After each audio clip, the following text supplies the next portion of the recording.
Not with locks, not with chains, with love, with loyalty, with the quiet belief that you owed them your entire life because they gave you one.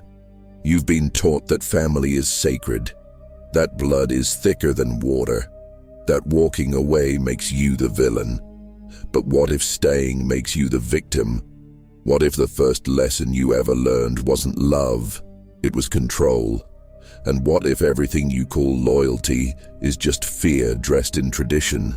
They didn't need to hit you to break you. They just needed to make you believe that your autonomy was selfishness, that your boundaries were betrayal, that choosing yourself over them was the ultimate sin. So you stayed small, you stayed quiet, you stayed good. And good children don't question, they don't challenge, they don't leave. But here's what no one told you. The cage you're in, you're holding the key. You've always been holding it. You just didn't know you were allowed to use it. This isn't about blame. Blame is weak. This is about mechanics, about understanding how the trap was built so you can dismantle it. Piece by piece, rule by rule, until there's nothing left but you, standing alone, unchained, untouchable. Most people will never do this. They'll die loyal to the cage, defending it, romanticizing it, calling it love. But you're not most people, or you wouldn't be here. You sense something they don't. That freedom doesn't come from approval. It comes from the ruthless courage to walk away from everyone who taught you to stay. Every rule you obeyed as a child was never yours. You learned respect before you learned autonomy. You learned obedience before you learned boundaries. Family didn't teach you how to think. It taught you how to comply. That's the foundation of control. Before you could walk, you were already being trained. Not trained to survive the world, trained to survive them. You weren't raised to question. You were raised to fit. And fitting meant shrinking your voice, shrinking your desires, shrinking your sense of fairness until their version became law. This wasn't love. It was programming. They didn't need force. They didn't need chains made of steel. Emotion was the chain. Guilt was the lock. Approval was the bait. You weren't punished for disobedience. You were punished with silence, with coldness, with withdrawal. That's how they taught you fear without ever naming it. You learned early, step out of line, lose warmth, challenge the system, face consequences, so you stopped challenging. You became predictable. Predictable is easy to control, and control was always the point. Not your safety, not your growth, your compliance. Psychology calls it conditioning. Machiavelli called it necessity. The Stoics understood it as the price of survival in a world built on hierarchy. Your family was the first hierarchy you ever knew. And hierarchies don't run on fairness. They run on power. You had none. They had all of it. So you adapted. You learned their language. You mirrored their emotions. You suppressed your instincts to keep the peace. Peace, they said, was sacred. But peace was just another word for submission. They controlled the narrative. You were just living in it. You might think this is about blame. It's not. Blame is emotional. This is about mechanics. I'm not here to tell you they were evil. I'm here to tell you they were effective. They didn't sit down and plot your manipulation. They didn't need to. The system was already in place, passed down from their parents, who learned it from theirs. A cycle of dominance disguised as tradition. You were born into it. And the first lesson you learned wasn't verbal. It was visceral. Cry too much, ignored, demand too much, rejected, express too much. Weakness. So you learned to regulate, not for yourself, but for them. Here's what no one tells you. Loyalty was never about love. It was about leverage. The tighter the bond, the easier the control. They called it family. But bonds can be chains, and chains don't care if you call them love. The moment you start to see this, everything shifts, not because the past changes, but because you do. You stop defending the cage, you stop romanticizing the trap, and that's when something else begins to stir, something they never wanted you to feel. But we'll get to that. Parents don't need chains, they use guilt. Guilt is cleaner, quieter. It doesn't leave marks you can photograph. It lives inside you, whispering that you owe something, that your existence is a debt. They never said it directly. They didn't have to. Every sigh when you asked for too much, every tired look when you needed attention, every reminder of what they sacrificed. You learned the language fast. You weren't just a child. You were a liability they chose to carry. And you better be grateful. Gratitude wasn't taught. It was installed, like a program running in the background. Always there, always calculating, always making you feel like you're never enough. You were trained to feel responsible for other people's emotions, not just your parents', everyone's. If your mother was upset, it was your job to fix it. If your father was distant, you had to earn his warmth. Their emotional state became your mission, and missions don't end. You carried that weight into adulthood. Now you do it with friends, with partners, with strangers. You read the room before you speak. You adjust your mood to match theirs. You apologize for things that aren't your fault, because somewhere deep inside, you still believe you're responsible for keeping everyone comfortable. That's not empathy. That's conditioning. And conditioning is control. Guilt is a currency. They spent it freely. You paid without question. Every time you wanted independence, guilt was the tax. Every time you chose yourself, guilt was the consequence. They framed it as care. I'm just worried about you. I only want what's best. But worry is just fear dressed in concern. And fear is a tool. It keeps you close, it keeps you compliant. I've watched this pattern play out 1,000 times. Someone walks into my life carrying a backpack full of guilt they didn't pack. And when I ask, why are you carrying that? They don't even know. It was just always there, handed down like an inheritance. Guilt for wanting more, guilt for needing less, guilt for being human. Manipulation doesn't always look like aggression. Sometimes it looks like sacrifice. I gave up everything for you. That's not love. That's leverage. It's a transaction framed as devotion. And transactions always come with an invoice. You weren't allowed to forget what they gave up, because if you forgot, you might stop paying. You might stop performing. You might start asking questions like, did I ask for this sacrifice? Or was it a choice they made and a bill they sent me? Most people never ask. They just keep paying with their time, their energy, their boundaries, their power, and the guilt grows. It compounds, until one day you realize you've been living someone else's life. Here's the truth they never told you. You don't owe anyone your soul, not your parents, not your family, not anyone. Debt implies consent. You never consented to this. You were born into a system that demanded repayment for the crime of existing. That's not family. That's a cage with a smile. And the moment you stop paying, the moment you stop letting guilt dictate your decisions, something shifts. They'll notice, they'll push back, they'll remind you of everything they've done. Guilt only works if you accept it. And acceptance is a choice. You just forgot you had one. Unconditional love rarely exists. It's a contract disguised as affection. Perform and be accepted. Stop performing and watch it vanish.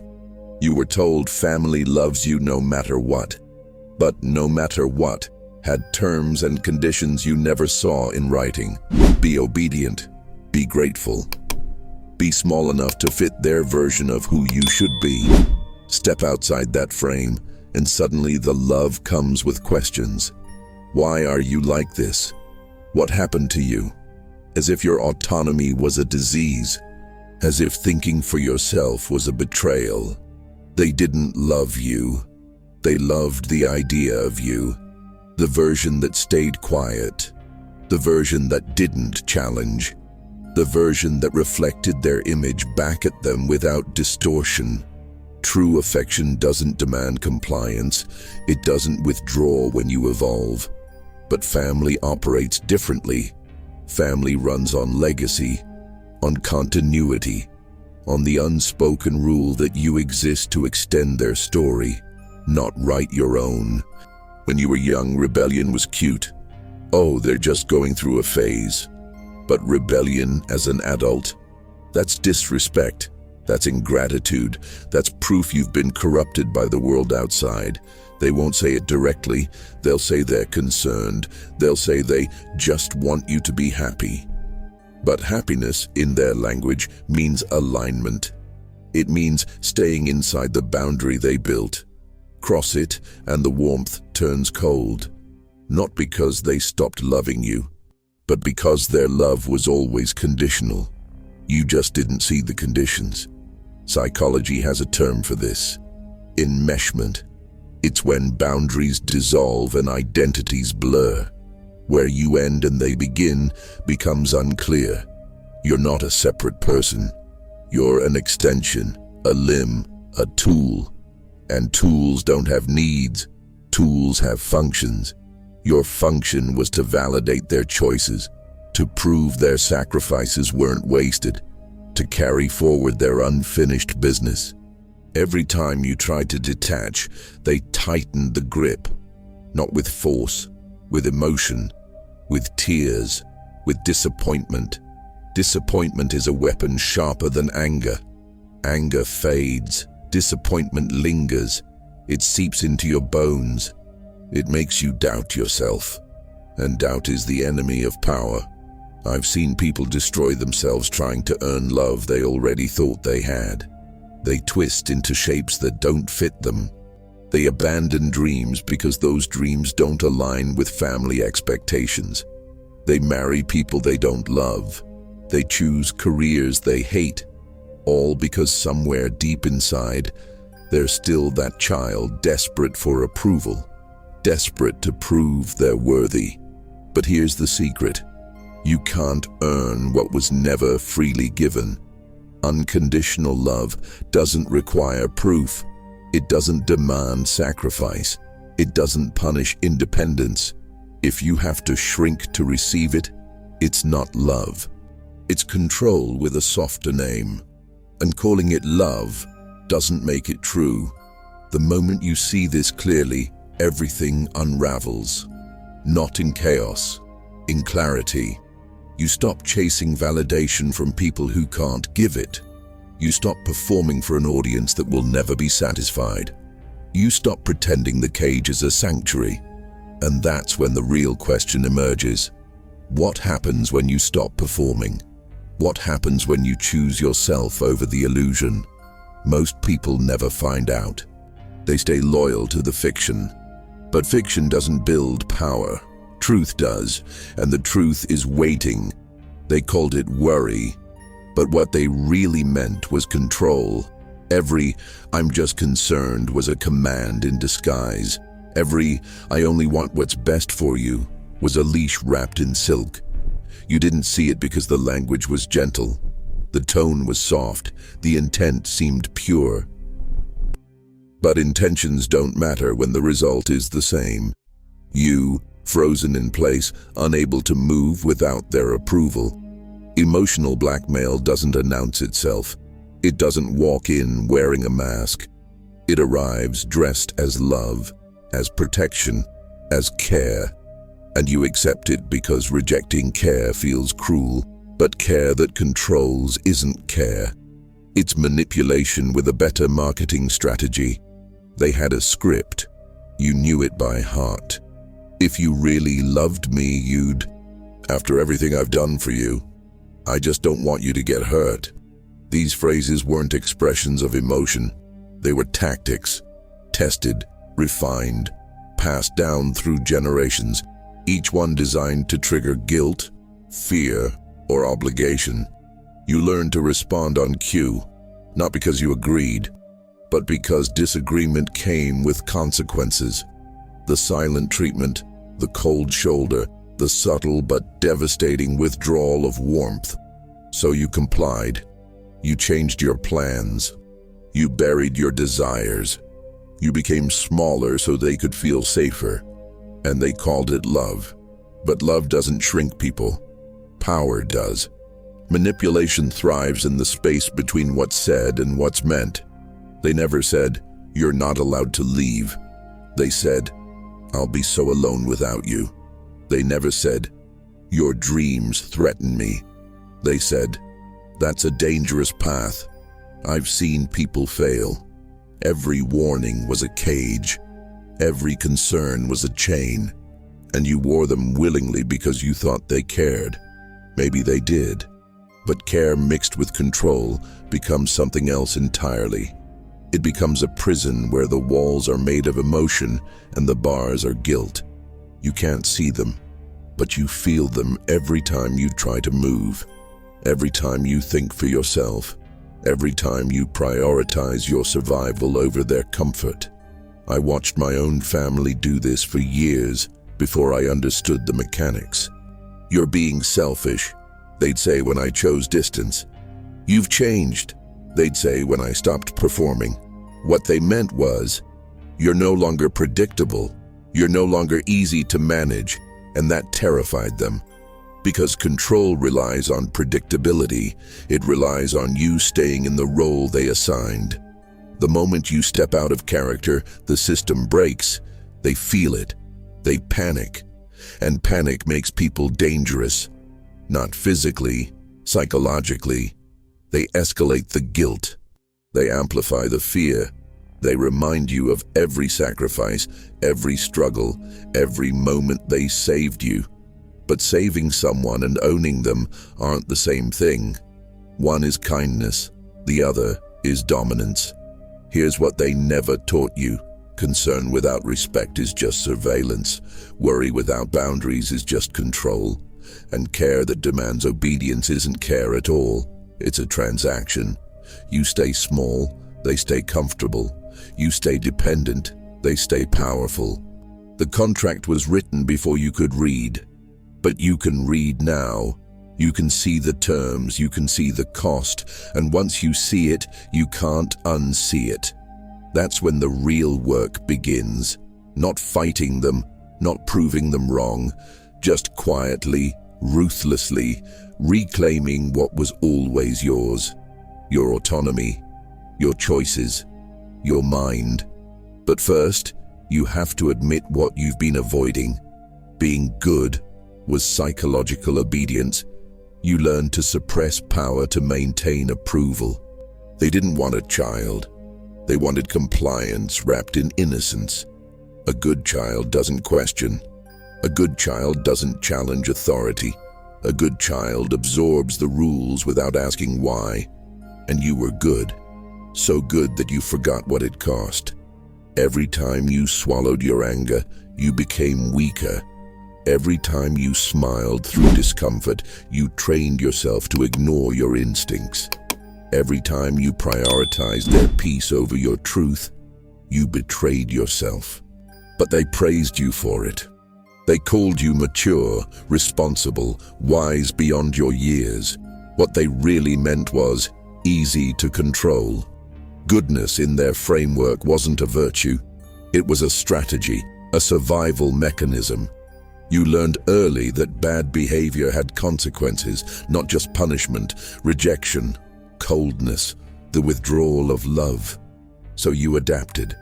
You became the child they wanted, the one who didn't cause problems, the one who made their lives easier, the one who absorbed their stress without complaint. You became their emotional support system before you even understood what emotions were. And they loved you for it.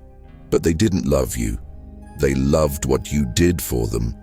The moment you stopped being useful, the moment you started prioritizing yourself, the love flickered.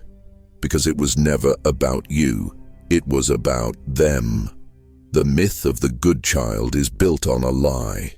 That obedience equals love. That silence equals strength. That self-suppression equals maturity. But strength doesn't come from suppression. It comes from assertion, from knowing your boundaries and defending them without apology. The good child never learned that. The good child learned to be invisible, to take up less space, to need less, to demand nothing. And society rewards this. Teachers praise the quiet student. Employers love the compliant worker. Partners crave the low-maintenance companion. But compliance isn't peace. It's just postponed conflict. And the longer you postpone it, the deeper the resentment grows. Until one day you realize you've lived an entire life performing goodness while your true self suffocated in silence. I was the good child. I know the weight of it. I know what it's like to carry everyone's expectations while your own desires rot in the basement. People thought I had it together. They thought I was balanced, controlled. But control isn't the same as power. Control is just fear dressed in discipline. I learned to say the right things, to smile at the right moments, to never make anyone uncomfortable. And it worked. Until it didn't. Until the mask became so heavy I couldn't breathe. Until I realized that being good had made me weak. Not weak in the world's eyes, weak in my own. Because I had no idea who I was beneath the performance. I had spent so long being what others needed that I forgot to ask what I needed. Here's the truth they buried under praise. Goodness without boundaries is self-destruction. Kindness without ruthlessness is just fear. You don't owe the world your softness. You don't owe your family your silence. You don't owe anyone the watered-down version of yourself just so they can sleep easier. The good child dies the moment you realize you're not here to make people comfortable. You're here to live. And living requires edges, sharp ones. The kind that cut through expectation. The kind that make people uncomfortable. The kind that announce, I am no longer performing. But giving up goodness means facing what comes next. And what comes next is something most people spend their entire lives avoiding. Every time you stayed silent to keep peace, you abandoned the war that could have made you free. Peace isn't harmony. It's the absence of conflict. And the absence of conflict isn't growth. It's stagnation. You learned to swallow your words before they became weapons. To bury your anger before it caused disruption. To fold yourself into shapes that didn't threaten the fragile equilibrium around you. They called it maturity. They called it wisdom. But it was neither. It was survival. And survival, when stretched too long, becomes self-betrayal. You didn't just stop fighting for yourself. You stopped believing you were worth fighting for. Self-betrayal doesn't happen in one moment. It's a slow erosion. 1,000 tiny compromises. 1,000 times you said yes when you meant no. 1,000 times you prioritized someone else's comfort over your own integrity. Each time felt small, insignificant. It's not a big deal, you told yourself. I can handle it. But betrayal compounds. It stacks. And one day you wake up and realize you don't recognize the person in the mirror. You've become a composite of everyone else's needs, a reflection of their desires, a shadow of what you could have been. And the worst part, you did it to yourself. No one forced you. They just made it easier to comply than to resist. Psychology calls this learned helplessness. When resistance becomes too costly, The mind stops resisting. It accepts the cage. It justifies the chains. This is just how things are. This is what family does. This is what love looks like.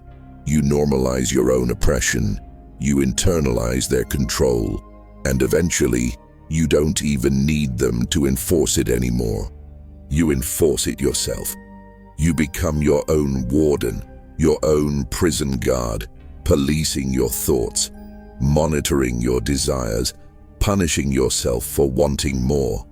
That's the final stage of control, when the victim becomes the enforcer, when you no longer need external dominance because internal dominance has taken root. I've lived this. I know what it's like to betray yourself so many times you forget what loyalty to self even feels like. I remember the exact moment I realized I had no idea what I actually wanted. Someone asked me a simple question, "What do you want to do tonight?" And I froze. Not because I didn't have options, but because I had spent so long asking, "What do they want me to do?" that my own desires had atrophied. They were still there, buried, but so deep I couldn't access them without excavation. And excavation is painful. It means digging through layers of betrayal, through years of lies you told yourself, through decades of performances you gave to audiences that never applauded. Here's what no one tells you: self-betrayal is reversible. But reversal requires ruthlessness. It requires you to stop being nice to the parts of yourself that kept you small. It requires you to confront every moment you chose comfort over truth, every moment you chose approval over autonomy, every moment you chose peace over power. You can't undo the past, but you can stop repeating it. You can start saying no without explanation. You can start choosing yourself without guilt. You can start living like your desires matter more than their comfort. But that requires something most people never develop. Something that only grows in isolation. Something that can't exist while you're still performing for an audience. You mistake loyalty for love. But what you're loyal to is the prison that taught you to fear independence. Loyalty sounds noble. It sounds like honor, like strength. But loyalty without discernment is just obedience with a better reputation. You've been loyal to people who never earned it. Loyal to systems that never served you. Loyal to a family structure that demanded you stay small so they could stay comfortable. And you wore that loyalty like a badge, like proof of your character. But loyalty to a cage doesn't make you honorable. It makes you predictable. And predictability is the enemy of power. They taught you that leaving is betrayal, that distance is cruelty, that choosing yourself over the collective is selfish, so you stayed, even when staying hurt, even when staying suffocated you, even when every instinct screamed that you were in the wrong place. You ignored those instincts because loyalty was more important. But loyalty to what? To people who weaponized your love, to a structure that punished your growth, to a narrative that required your silence. That's not loyalty. That's conditioning. And conditioning isn't a choice, it's programming. You were programmed to stay, programmed to sacrifice, programmed to believe that your needs come last. And the program runs so deep, you don't even see it anymore. Machiavelli understood this better than most. Loyalty, he said, is a tool, not a virtue. It's useful when it serves your survival, dangerous when it doesn't. The Stoics went further. They said loyalty to others without loyalty to self is slavery. And slavery, no matter how gentle the chains, is still slavery. You can call it family, you can call it love, you can call it duty, but if it keeps you trapped, it's a cage. And cages don't care what you call them, they just hold you in place while life happens outside the bars. You watch others move freely, build freely, choose freely, And you wonder why you can't, but you know why. You just don't want to admit it. I was loyal to people who didn't deserve it for years. I defended them when they didn't defend me. I prioritized their comfort when they ignored my pain. I stayed because leaving felt like failure, like proof I wasn't strong enough, like evidence I didn't love them enough. But strength isn't staying in a burning house. Strength is walking out. And love isn't tolerating mistreatment. Love is knowing when to let go. I learned this the hard way. I learned it when loyalty cost me more than it gave. When the weight of staying became heavier than the fear of leaving. When I realized that the people I was loyal to would never extend the same loyalty back. Because their loyalty wasn't to me. It was to the role I played. And roles can be replaced. Here's the brutal truth. Loyalty to the wrong people is just another form of self-betrayal. It's choosing their approval over your freedom, their comfort over your power, their version of you over the real you. And the longer you stay loyal, the deeper the trap becomes. Because loyalty creates obligation. Obligation creates guilt. Guilt creates paralysis. And paralysis kills potential. You can't grow in a cage. You can't evolve while carrying chains. You can't become powerful while you're still afraid of disappointing people who were never afraid of disappointing you. But breaking loyalty requires something most people don't have. Something that only emerges when you stop depending on their validation. Something that thrives in solitude. When you detach, you see. Clarity demands distance, and distance demands ruthlessness. You can't see the cage while you're inside it. You can't understand the manipulation while you're still performing for the manipulator. You need space. Not physical space, though that helps. Mental space. Emotional space.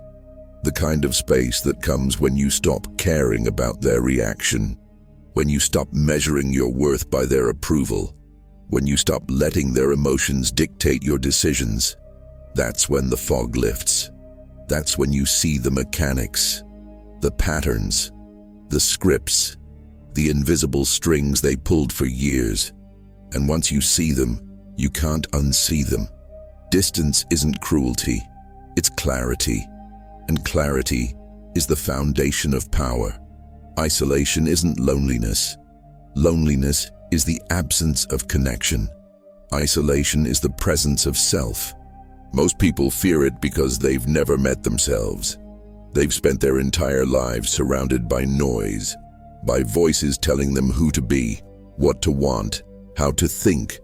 They mistake that noise for connection.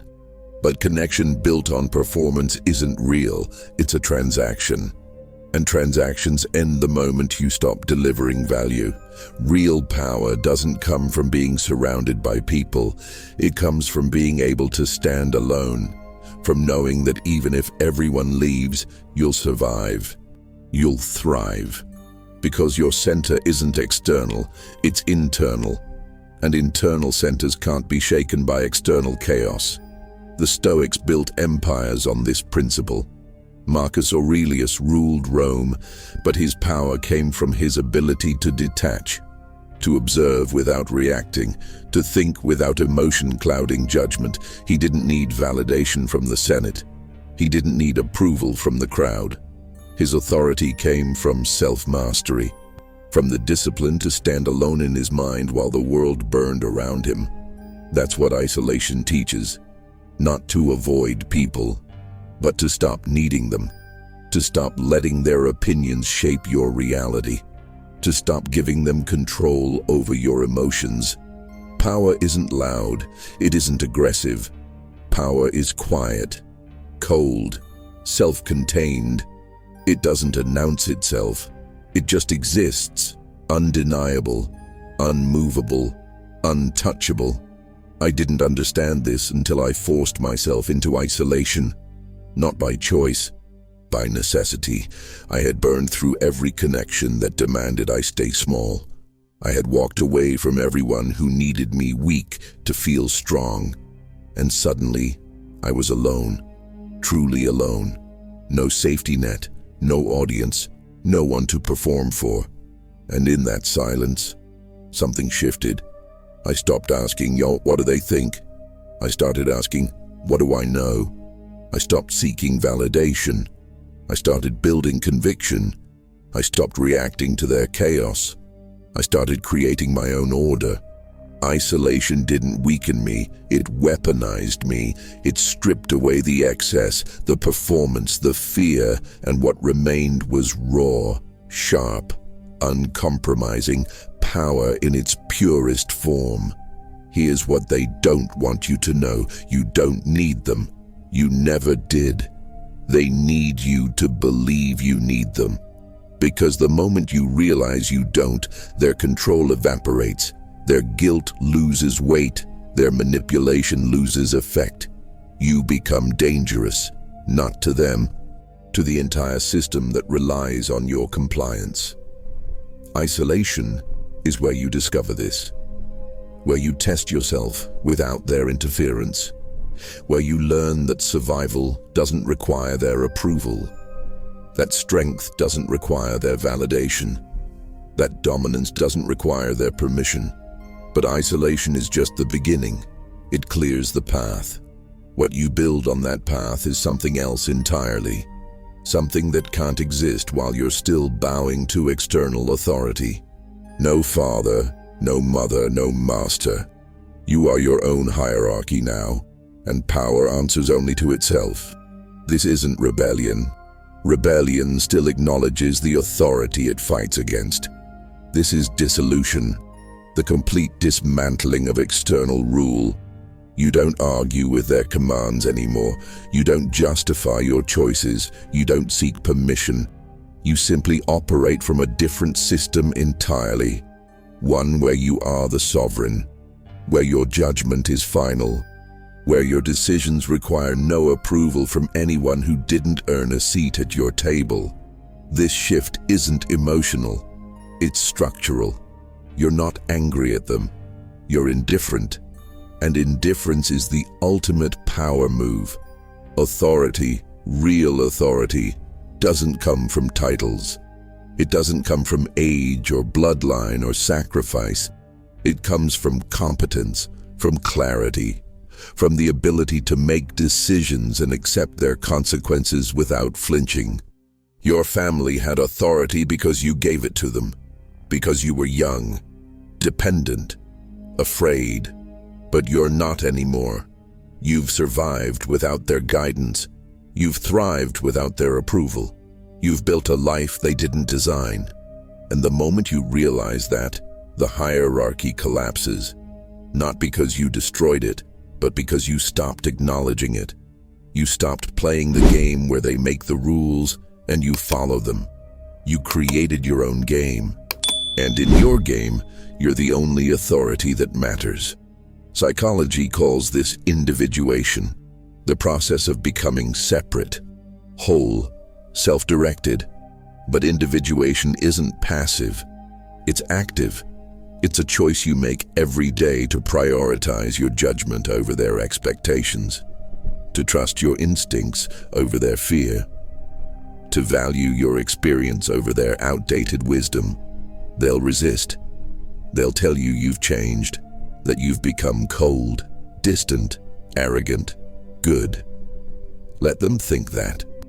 Their opinion of your transformation is irrelevant. What matters is that you're no longer performing. You're no longer seeking their validation. You're no longer trapped in the role they assigned. You've promoted yourself, and promotions don't require their signature. I remember the exact moment I stopped asking for permission. I was making a decision that directly contradicted everything my family believed, everything they wanted for me. And instead of explaining myself, instead of justifying my choice, I simply said, "This is what I'm doing." No apology, no negotiation, no room for debate. The silence that followed was heavy, uncomfortable, But I didn't fill it. I let it sit, and in that silence, the power shifted. They realized they had no leverage, no guilt strong enough, no threat convincing enough, because I had already decided, and my decision wasn't up for discussion. That's what self-authority looks like. Not loud, not aggressive, just final, immovable, a boundary drawn in stone. Here's what happens when you become your own authority. You stop seeking consensus. You stop waiting for approval. You stop explaining yourself to people who are never going to understand. You operate with precision, with certainty, with the cold knowledge that your survival, your success, your dominance, none of it requires their blessing. They can accept it or reject it. Either way, you move forward. Because forward is the only direction that matters. Backward is nostalgia, sideways is distraction. But forward is where power lives. Forward is where the next version of you is waiting. But reaching that version requires one final transformation. One that most people never attempt because it requires giving up the last thing they're clinging to. When the noise fades, the voice of dominance emerges. The one who can rule alone, rules everything. Solitude isn't exile, it's elevation.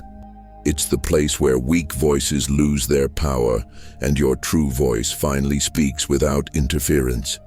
Most people fear solitude because it forces them to confront what they've been avoiding, themselves. The unfiltered version, the one without performance, without masks, without the carefully constructed persona designed to keep others comfortable.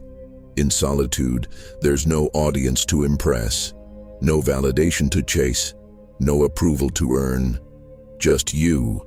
And if you can't stand being alone with yourself, you'll never have real power. Because power requires self-trust, and self-trust is forged in silence. The throne isn't a place, it's a state of mind.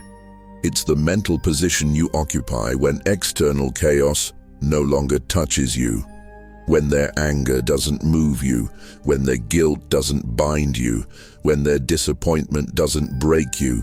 You sit above it, not because you're arrogant, but because you've done the work. You've detached, you've isolated, you've rebuilt your psychology from the ground up, and now you operate from a place they can't reach. They can yell, they can manipulate, they can threaten, but you remain unmoved, not cold, just certain. Certain that your path doesn't require their permission, that your decisions don't need their input, that your life belongs to you alone. Dominance isn't about controlling others. That's insecurity dressed as strength. Real dominance is self-governance. It's the ability to control your emotions when everyone around you is losing theirs, to maintain composure when chaos erupts, to think clearly when fear clouds judgment. The Stoics understood this. So did Machiavelli. Power doesn't come from force. It comes from discipline, from the ruthless commitment to your own standards regardless of external pressure. When you master yourself, you don't need to control anyone else. They sense it, they feel it. Your presence alone shifts the room. Not because you're loud, but because you're grounded, unshakable. And that kind of energy commands respect without demanding it. I've spent years building this throne, not literally, psychologically. I've trained myself to sit in silence without discomfort, to make decisions without second-guessing, to move forward without looking back for approval. It wasn't easy. Solitude amplifies everything you've been running from, every doubt, every fear, every weakness you tried to hide. But it also amplifies your strength, your clarity, your capacity for ruthless honesty. And ruthless honesty is the only currency that matters in the war for self-mastery. I learned that the people who fear your solitude are the ones who benefited from your dependency. They don't want you alone. They want you accessible, controllable, predictable. But the throne can't be occupied by someone who's still checking if others approve. Here's the final truth. Solitude is the throne because it's the only place no one else can sit. They can't join you there. They can't influence you there. They can't manipulate you there. It's yours, completely. And from that throne, you see everything clearly. The patterns, the cycles, the power dynamics. You see who served you and who drained you, who built you and who broke you, who respected your boundaries and who trampled them. And with that clarity comes the ultimate form of power, the power to choose. Not reactively, not emotionally, but strategically, with precision, with purpose. The throne isn't lonely, it's liberated. And liberation is the final stage of dominance. You weren't born in a cage, you were raised in one. And the door was never locked. You just never tried the handle. Every rule they gave you, every guilt they planted, every loyalty they demanded. It was all designed to keep you circling the same small space while they called it love. But love doesn't chain, it doesn't shrink, it doesn't punish independence. What you experienced wasn't family, it was a system. And systems don't survive when the participants stop complying. The moment you choose yourself over their comfort, everything shifts. Not because they change, but because you do. You stop apologizing for your existence. You stop negotiating your boundaries. You stop performing for an audience that will never applaud. And in that stillness, in that cold refusal to play the old game, power emerges. Not loud, not aggressive, just final. The kind of power that doesn't need to explain itself. The kind that moves in silence and leaves nothing behind but the echo of a door closing. They'll call you cold, selfish, ungrateful. Let them. Their words are the last weapon they have, and words only wound if you still care about their opinion. You don't. Not anymore. You've seen the trap, you've walked out, and now you stand alone. Not because you're isolated, but because you're sovereign. The throne isn't a place, it's a state of mind, and you're already sitting on it. Watch the video. Never trust anyone until you see this dark psychology. Write in the comments, I choose myself. The cage is open. Walk out.